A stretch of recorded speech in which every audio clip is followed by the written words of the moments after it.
Hello everyone. Harsh tutorial classes में आपका बहुत बहुत स्वागत है।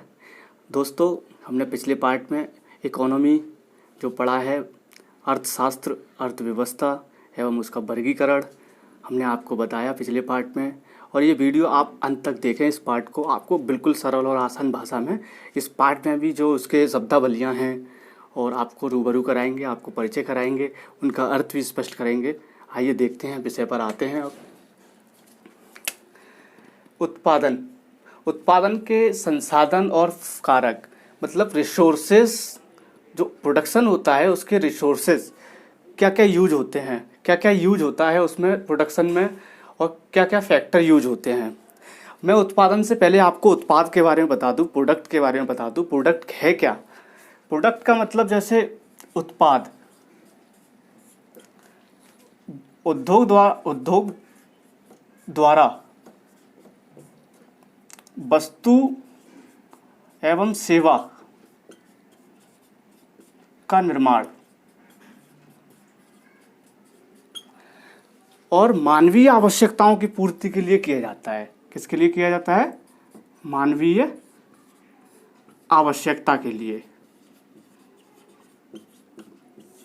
पूर्ति।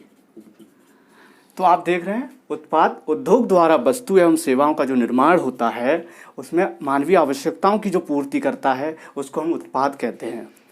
उत्पाद के बाद हम बात करते हैं उत्पादन की, प्रोडक्शन की। प्रोडक्शन कहीं उद्योग जो होता है उसमें होता है। उत्पादन के लिए फॉर एग्जांपल मैं आपको बता दूं, जैसे ये मार्कर है। इस मार्कर को जो ये एक उत्पाद है, अगर मैं ज़्यादा बहुत ढेर सारे बनाऊंगा तो उसको उत्पादन बोलेंगे। और उसका उत्पादन जो प्रोडक्शन होगा कहीं एक इंडस्ट्रीज में होगा, उद्योग का क्या होगा? निर्माण होगा वहाँ। उद्योग का जो स्टेबलाइजेशन होता है उसके लिए क्या क्या किस किस चीज़ की ज़रूरत पड़ती है। जैसे नंबर 1 आप भूमि, नंबर 2 श्रम, नंबर 3 पूंजी, नंबर 3 उद्यमशीलता। यहाँ भूमि से मतलब आपका प्राकृतिक संसाधनों का जो समूह है। किसी भी इंडस्ट्रीज को स्टेबल करने के लिए, किसी भी उद्योग को रखने के लिए एक जगह की, मतलब ज़मीन की आवश्यकता होती है, मतलब भूमि की आवश्यकता होती है। इसको लैंड भी बोल सकते हैं इंग्लिश में। तो यहाँ पर क्या होता है, जो उद्योग लगेगा, जो प्रोडक्ट का जो निर्माण होगा, तो यहाँ पर भूमि के साथ साथ इसको या तो खुद की होगी या फिर रेंट पे लिया जाएगा भूमि को। और इसमें जो प्रोडक्ट को बनाने के लिए रॉ मटेरियल, कच्चा पदार्थ चाहिए होगा, खनिज संसाधनों से मिलता है। जो प्राकृतिक संसाधन है एक, उसका समूह का एक भाग है। उसमें जल की आपूर्ति लेनी पड़ेगी हमें, और उसमें कच्चा माल भी लेना पड़ेगा, और जगह की भी आवश्यकता पड़ेगी। वो भूमि की, लैंड की भूमिका होती है उत्पादन को बनाने के लिए। और श्रम मजदूरी का मतलब यहाँ है लेबर। शारीरिक भी हो सकती है और मानसिक भी हो सकती है। मतलब शारीरिक का मतलब यहाँ आप ये मान लो कि अनस्किल्ड भी हो सकती है, स्किल्ड भी हो सकती है। यहाँ 2 तरीके से वर्कर काम करते हैं फैक्ट्री में, जो उद्योग लगता है। पूंजी का मतलब यहाँ धन से है, धन की भी आवश्यकता होती है। अगर किसी भी उद्योग को हम स्टेबल करते हैं, लगाते हैं, उसमें पूंजी की आवश्यकता होती है। तकनीक की भी आवश्यकता पड़ेगी यहाँ।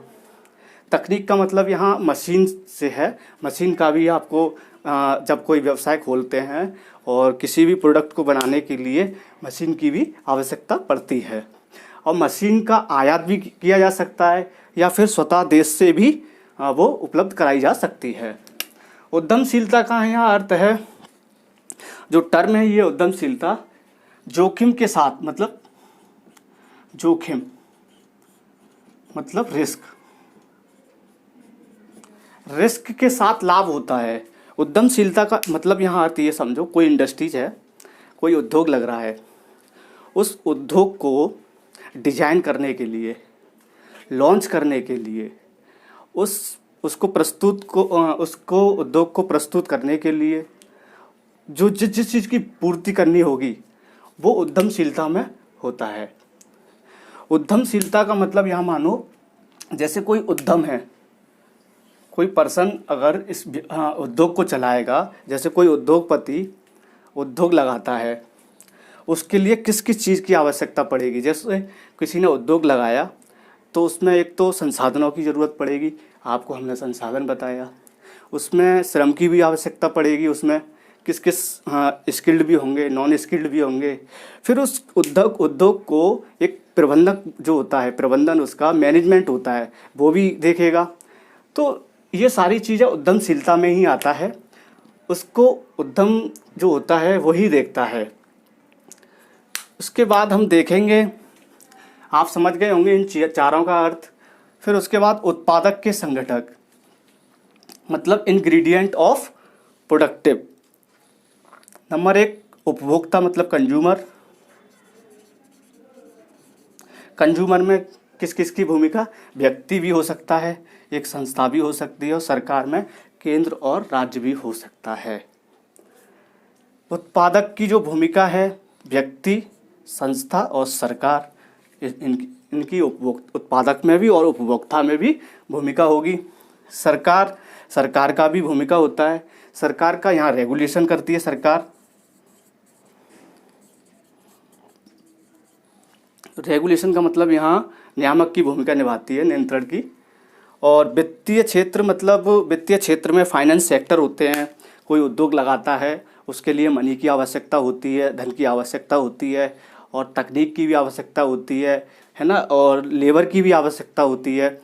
तो यहाँ फाइनेंस सेक्टर से मतलब है धन को उपलब्ध कराना किसी बैंक के माध्यम से, और कोई लोन उपलब्ध कराना किसी उद्योग के लिए। वो जो फाइनेंस सेक्टर की जो बैंकें हैं वो उपलब्ध कराती हैं। जैसे पूंजी है, मुद्रा बैंक है। मुद्रा बैंक से मतलब एक एग्जांपल आपको दे देता हूँ कि मुद्रा बैंक में जैसे प्रधानमंत्री मुद्रा योजना चलाई, किसी भी उद्योग को जो वंचित वर्ग है उसको मुख्य धारा में लाने के लिए मुद्रा योजना चलाई। इसमें क्या है कि जो शिशु और किशोर और तनुज 3 तरीके से क्लासिफिकेशन किया उस मनी को बांटने के लिए, धन को बांटने के लिए, उस लोन को प्रोवाइड करने के लिए, उद्यम स्टेबल करने के लिए। जैसे शिशु की जो लिमिट थी पैसे की, और मुद्रा योजना के तहत जो ST ST के लोग आते हैं उसके लिए प्रोवाइड किया गया उद्योग को, वंचित वर्गों को, लोगों को मुख्य धारा में लाने के लिए। शिशु के लिए 50,000 की लिमिट थी, और किशोर के लिए 50,000 से लेके 5 लाख तक, और तनुज के लिए थी 10 लाख। तो ये लिमिट रखी गई थी उस उद्योग को लगाने के लिए, उसको आगे बढ़ाने के लिए, जिससे कि जो वंचित वर्ग है वो मुख्य धारा में आ पाए, नया उद्योग लगा पाए, लोगों को रोजगार दे पाए, गरीबी को ऊपर बढ़ा सके, लोगों को रोजगार मिल सके। ऐसी पूंजी का मतलब यहाँ धन के साथ साथ तकनीक से है। तकनीक को आयात भी किया जा सकता है, निर्यात भी किया जा सकता है। ऐसी फिर इसके बाद है विदेशी sector, foreign sector. Foreign sector में जो बैंकें होती हैं, ADB है, वर्ल्ड बैंक है, और एशियन बैंक हैं बहुत सारी। तो ऐसी कई सारी बैंकें हैं जो कोई भी निवेश जब कोई करता है उसके लिए, उद्योग स्टेबल करने के लिए बाहरी क्षेत्र से धन उगाया जा सकता है, मतलब लोन लिया जा सकता है इन्वेस्ट करने के लिए, और उद्योग लगाया जा सकता है। आपने एग्जाम्पल देखा। अब बात करते हैं हम आर्थिक गतिविधियों का क्षेत्र। अर्थव्यवस्था के लिए आर्थिक गतिविधियों का जो सेक्टर है वो प्राइमरी सेक्टर आप देखेंगे। सबसे पहले प्राइमरी सेक्टर में क्या है, अर्थव्यवस्था की जो आर्थिक गतिविधियों का पर्यावरण पर निर्भर किस प्रकार से, कौन कौन सी वो चीज़ें हैं जो प्राइमरी सेक्टर में आती हैं। कृषि, पशुपालन, मत्स्यन, खनन, उत्खनन, वानिकी। आप इस तरीके से समझो, प्राइमरी सेक्टर में क्या है। प्राइमरी सेक्टर में जहाँ धूल वाला कार्य हो, धूल वाला कार्य, जहाँ धूल धक्कड़ उड़े, तो ये मान लो वो प्राइमरी सेक्टर में आता है। आप देख सकते हो कृषि में भी, पशुपालन में भी, मत्स्यन में भी, खनन में भी, उत्खनन में भी और वानिकी में भी। बहुत सारे ऐसे एग्जाम्पल और भी हैं, तो इसलिए लिखे नहीं है, कोई दिक्कत नहीं, आप समझ सकते हैं। द्वितीय सेक्टर मतलब सेकेंडरी सेक्टर। सेकेंडरी सेक्टर में आप निर्माण देख रहे हैं, कंस्ट्रक्शन, विनिर्माण देखेंगे, मैन्युफैक्चरिंग, प्रसंस्करण देखेंगे आप, प्रोसेसिंग। जो निर्माण है, जो कंस्ट्रक्शन है, उसको देखेंगे हम।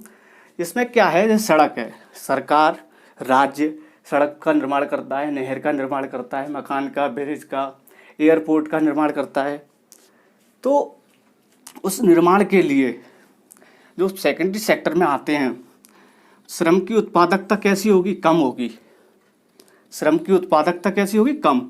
उसमें श्रमिक कैसे होंगे, दक्ष होंगे, नहीं होंगे। क्योंकि सड़क का निर्माण करने के लिए सरकार ने जैसे मनरेगा योजना चलाई है, उसके लिए ज़रूरी थोड़ी ना स्किल्ड पर्सन हो, कौशल व्यक्ति हो, उसके पास प्रोफेशनली कोई डिग्री हो, ज़रूरी नहीं है। ऐसी नहर के निर्माण के लिए, मकान बनाने के लिए, ब्रिज बनाने के लिए ज़रूरी नहीं है। तो यहाँ दक्ष श्रमिक, कैसे, दक्ष श्रमिक की ज़रूरत नहीं चाहिए। और यहाँ पर जो कार्य है अलग अलग स्थानों पे हो सकता है। ब्रिज तो कहीं भी बन सकता है ना, सरकार कोई योजना लाई, कहीं ब्रिज बना दिया है ना। और सड़क का निर्माण कहीं करना हो तो उस जगह के भी वर्कर काम करेंगे, यहाँ से पलायन भी कर सकते हैं, वो भी कार्य करेंगे। ऐसे ही आप देखेंगे विनिर्माण। विनिर्माण में क्या है, जो मैन्युफैक्चरिंग होती है। अब ये है, मान के चलो जैसे कोई मार्कर है, ये इस मार्कर को उद्योग लगाना है मेरे को, तो इस उद्योग को लगाने के लिए एक जगह चाहिए मेरे को स्टेबल, एक जगह के साथ साथ में उसमें जो पर्सन चाहिए मेरे को, लेबर तो चाहिए नहीं, लेबर चाहिए पर वो स्किल्ड लेबर चाहिए मेरे को, मतलब दक्ष होनी चाहिए वो। उसकी श्रम उत्पादकता कैसी होगी, ज़्यादा होगी, एक ही जगह पे होगा, साथ में मशीन भी होंगी वहाँ, मशीन के साथ साथ जो स्किल्ड पर्सन होंगे, दक्ष पर्सन होंगे, वो भी होंगे वहाँ। एक ही स्थान पे उद्योग लगा होगा, तो उसकी प्रोडक्टिविटी कैसी होगी, ज़्यादा होगी। श्रम की जो उत्पादकता होती है, लोग भी ज़्यादा कार्य करेंगे, साथ में उसका प्रोडक्शन भी ज़्यादा होगा। तो ये चीज़ है इसमें मैन्युफैक्चरिंग में। अब प्रसंस्करण देखते हैं, प्रोसेसिंग। कृषि उत्पाद या पशु उत्पाद को खाने योग्य बनाना।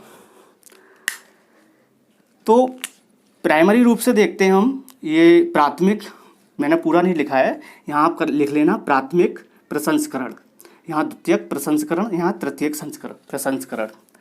प्राइमरी जो प्रोसेसिंग होगी, स्वरूप में परिवर्तन नहीं हो सकता है। और सफाई या पैकिंग, मान के चलो फॉर एग्जांपल मैं आपको बताता हूँ उदाहरण के लिए, कि आपने कोई चावल लिया, खेत से चावल हुआ, वो उसमें फैक्ट्री में आया, फैक्ट्री में आएगा, पहले चावल साफ़ किया जाएगा, चावल साफ़ करके उसको क्या करेंगे, पैकेट में पैक कर देंगे, पैक करके वो मार्केट में आ जाएगा। तो ये हुआ प्राइमरी प्रोसेसिंग। स्वरूप में परिवर्तन नहीं हुआ, चावल की चावल ही रहा, उसमें कोई फिजिकल चेंज नहीं हुआ। द्वितीयक प्रोसेसिंग में हम देखेंगे उत्पाद के भौतिक स्वरूप में परिवर्तन आ जाता है, उसका फिजिकल चेंज हो जाता है। फॉर एग्जांपल देखते हैं हम उदाहरण के लिए, गेहूं भी लिख लो यहाँ। फिजिकल चेंज का मतलब यहाँ जैसे गेहूं है, गेहूं से क्या हुआ, गेहूं से आटा हुआ, पिसवा सकते हैं उसको, आटे से रोटी भी हो सकती है। फिजिकल चेंज हुआ। जैसे चना को आप पीस लो तो वो क्या हो जाता है, बेसन हो जाता है। फिर उसको और भी निर्माण के लिए, जैसे पकौड़े बनाने हैं, है ना, होटल में काम ले लेते हैं उसको, कुछ भी प्रोडक्ट उसका बना सकते हो, कोई कुछ भी उत्पाद बना सकते हैं खाने योग्य। तो ये फिजिकल चेंज हुआ इसमें। कहने का मतलब इसमें स्वरूप में परिवर्तन नहीं, इसमें उत्पाद में जो होगा वो भौतिक स्वरूप में परिवर्तन हो सकता है, फिजिकल चेंज। अब जो तृतीयक प्रसंस्करण है, इसमें उत्पाद जो होगा, प्रोडक्ट होगा, उसको खाने योग्य बना सकते हैं, तुरंत खाने योग्य बन जाता है इसमें। जैसे आपने दूध लिया, दूध से दही बन गया, तुरंत खा सकते हैं, है ना। आप चना ले लो, चना लेंगे, चना से क्या हो सकता है, सत्तू बना सकते हो। सत्तू कैसे, डायरेक्ट खा सकते हो उसको, है ना। तो ये क्या हुआ, उत्पाद का तुरंत खाने योग्य बन जाना, ये ट्रेजरी में आएगा। तीनों आपने देखे। इसके बाद में हम देखते हैं तृतीयक क्षेत्र, ट्रेजरी सेक्टर। दो तो देख लिया आपने, इसके बाद ट्रेजरी देखते हैं। सेवाएं शामिल होती हैं इसमें, जैसे बैंकिंग है, बीमा है, होटल है, पर्यटन है, परिवहन है। जो भी सेवा इसमें शामिल होंगी, जितनी भी सेवाएं आप देख रहे होंगे, आपके आसपास जितने भी लोग वर्क में काम करने के लिए जाते हैं, वो सारी सेवाएं शामिल हैं इसमें। इसमें कभी कभी आपने किसी किसी पुस्तक में आप पढ़ने को मिलेगा, यही तृतीयक क्षेत्र दो भाग में और बढ़ जाता है। जो लोग शोध, अनुसंधान, साइंटिस्ट वगैरह जो कार्य करते हैं, और जो भी और भी अदर जो कार्य हैं इसमें आते हैं, वो फोर्थ सेक्टर कहलाता है। इसके बाद में एक जो निर्णय निर्माण की जो भूमिका निभाते हैं, कंपनी के सीईओ होते हैं, प्रबंधक होते हैं, और बड़े बड़े जैसे डीएम, एसडीएम वगैरह होते हैं, जो सेवाओं को जो उच्च लेवल की होती हैं, ए ग्रेड की, बी ग्रेड की जो जॉब होती हैं, वो प्राइमरी के उसमें फिफ्थ सेक्टर जो होता है उसमें आती हैं। लेकिन हम उसमें ट्रेजरी सेक्टर में ही इसको पढ़ेंगे। देखते हैं सेवाएं, जैसे ऐसी सेवा जहां केवल शारीरिक व मानसिक श्रम हो, ठीक है ना। और नंबर 2, शोध एवं अनुसंधान हो, और साइंटिस्ट वगैरह कार्य करते हों, रिसर्च वगैरह होती हो, जैसे प्रोफेसर हैं, साइंटिस्ट हैं। और निर्णय निर्माण की जो क्षमता होती है, जो सेवा दी जाती है, जैसे कंपनी का सीईओ है ना, और एसडीएम है, डीएम है, एसएसपी है, सेक्रेटरी वगैरह हैं, जो निर्णय निर्माण की जो भूमिका निभाते हैं देश के लिए, वो इसमें शामिल हैं। तो आपने तीनों सेक्टर देखे। तीनों सेक्टर देखने के बाद में हम बात करेंगे अब जॉब के विविध रूप। आइए देखते हैं जॉब के विविध रूप। जॉब के विविध रूप में आप देखेंगे रेड कॉलर जॉब किसे कहते हैं। जो प्राइमरी सेक्टर की जॉबें होती हैं, आप देख रहे हैं यहाँ पर प्राइमरी सेक्टर में जो भी आता है, तो ये प्राइमरी सेक्टर की जो भी जॉबें होंगी उनको रेड कॉलर जॉब बोलते हैं, है ना। ब्लू कॉलर में क्या होता है, ब्लू कॉलर में आप देखेंगे यहाँ द्वितीय क्षेत्र और वाइट कॉलर। ब्लू और वाइट कॉलर जो भी जॉब होंगी वो द्वितीय क्षेत्र की होंगी। मतलब आप देख रहे हैं जो निर्माण, जो इंडस्ट्रीज में जो वर्कर काम करते हैं, वो स्किल्ड भी हो सकते हैं, नॉन स्किल्ड भी हो सकते हैं, वो सारे ब्लू और वाइट कॉलर जॉब कहलाती हैं। और गोल्डन जॉब किसको कहते हैं, गोल्डन जॉब के लिए आप देख रहे हैं जैसे डीएम है, एसडीएम है ना, और एसपी है, किसी कंपनी का सीईओ है, बड़े बड़े जो इंडस्ट्रीज होती हैं उनमें जो मैनेजमेंट की भूमिका निभाते हैं, जो कार्य प्रणाली में अहम भूमिका निभाते हैं, वो red collar job, golden job बोली जाती हैं। इसमें देखने के बाद ज़्यादातर प्रेफरेंस में देखेंगे आप कि रेड कॉलर जॉब प्राथमिक क्षेत्र में, ब्लू और वाइट द्वितीय क्षेत्र में, गोल्डन जॉब ये जितनी भी निर्णय निर्माण की भूमिकाएं, मतलब आप देख रहे होंगे जो तृतीयक सेक्टर में जॉब थी वो सब गोल्डन जॉब में आती हैं। कहने का मतलब जो ए ग्रेड, बी ग्रेड की जो नौकरियां होती हैं गवर्नमेंट में, सरकारी, और प्लस जो प्राइवेट सेक्टर में भी जो उच्च लेवल पे जॉब होती हैं, वो इसमें आती है गोल्डन जॉब में। तो आप इससे परिचित हो गए, आप समझ गए होंगे। इसके बाद आते हैं हम अर्थव्यवस्था की चुनौतियाँ। भारतीय अर्थव्यवस्था के लिए क्या क्या चैलेंजेस है। चैलेंज मैंने पिछले क्लास में आपको बताया था कि सीमित तो संसाधन है अपने पास, सीमित संसाधन के साथ साथ जो उनकी आवश्यकताएं की पूर्ति करनी है वो असीमित हैं। पॉपुलेशन ज़्यादा है ना, पॉपुलेशन ज़्यादा के साथ साथ में यहाँ प्रॉब्लम आती है उसको एग्जीक्यूट, उसका डिस्ट्रीब्यूशन कैसे किया जाए। तो वो सरकार भूमिका निभाती है, संसाधनों सीमित संसाधन हैं उनको कैसे डिस्ट्रीब्यूट करना है, कैसे जॉब प्रोवाइड करनी है, तो कैसे जो पॉलिसियाँ आती हैं कैसे एग्जीक्यूट करना है, कैसे उनको कार्य प्रणाली में लेके आना है, लोगों को देना है, जो मुख्य धारा में लोग हैं उनको कैसे लेके आना है। वितरण की जो डिस्ट्रीब्यूशन का जो सिस्टम है राज्य के द्वारा है, सरकार के द्वारा है और बाजार के द्वारा है। यहाँ मतलब राज्य, सरकार और बाजार मतलब निजी जो प्राइवेट सेक्टर होता है उसकी भी भूमिका होती है इसमें डिस्ट्रीब्यूशन सिस्टम में। अब इकोनॉमिक जो अर्थव्यवस्था में राज्य की क्या भूमिका होती है उसके लिए अभी हम देखेंगे। अभी ये बोर्ड भरा हुआ है, आप इसका स्क्रीनशॉट ले सकते हो, आप इसका स्क्रीनशॉट ले लो एक।